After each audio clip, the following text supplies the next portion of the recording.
Alright, so with the Warlord's Ruined Dungeon officially being in the game, what does that mean? That means that we have a new dungeon that is always going to be on the master difficulty. And what do master dungeons offer that no other piece of content in the game does? Artifice armor. And luckily for us, this dungeon is basically just a full-on boss rush with very little time in between transitions, and that includes from when you load into the dungeon and you get to the first boss. That transition takes no time at all. There's no super long opening encounter. You spawn in, you beeline it straight to the first boss, and you're in the action. Now, the first boss, Rathill, or Radhill, whatever you want to pronounce him, the Scorn boss, is pretty darn easy to take down solo, and on normal mode you can even solo one-phase him, at least on Banner of War. There might be other ways found in the future. Now on master mode, and the encounter is really easy, it's really fast as well. It doesn't take any time hardly at all to get to damage, meaning that we can use this for a decent Artifice armor farm. Now I gotta be real and say that it's not the end-all be-all best Artifice armor farm,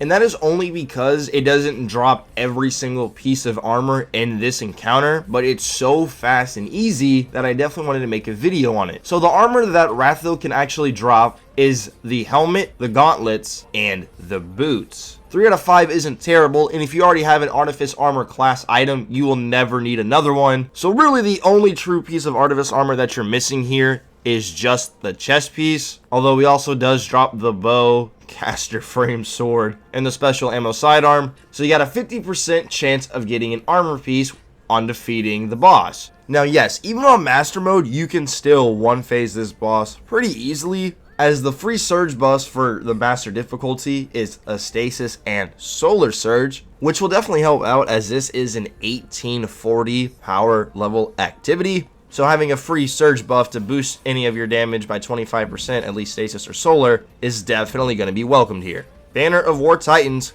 can definitely one-phase this boss on master mode, even without having any strand surge modifier on the master difficulty, just because Banner of War is that insane. You don't even have to worry about stacking worm gods, you can literally do it with just Synthoceps. Maybe the help of a navigator grapple point, of course a tractor cannon, and you'll make this boss fold over even on master mode, resulting in quick runs. However, because there is a solar surge, I feel like I must mention that Lament is an absolute perfect weapon to use to farm this boss on master mode for Artifice armor.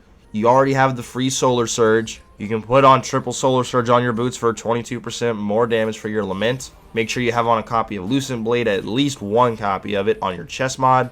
Excuse me, your chest piece. And then definitely still have some sort of a debuff, whether it's Revitalizing Blast, a Tether Hunter, just some sort of way to debuff the boss. And if you wanted to, you could totally bring in a Banner of War Titan, just because Banner of War will boost the Lament damage by 10%, because Banner of War does give swords a nice little 10% damage buff as well. To make sure you get the one phase on master mode to ensure fast and efficient farming runs, you definitely want to get at least 2 of the totems that you need to cleanse so you have a longer damage phase. As if you do not one-phase the boss, unstoppable taken champions will start to spawn in, which can definitely make it a little bit more hectic, as unstoppable taken phalanxes are just very annoying to deal with. But assuming you guys do a little bit of optimization, you will be able to fold this boss in one phase on master mode and not have to worry about any champions whatsoever. And then in order to actually get your loot after you defeat the boss, you will be teleported into the little cage puzzle, in which 2 people will be able to see a tally mark, and that is just basically telling you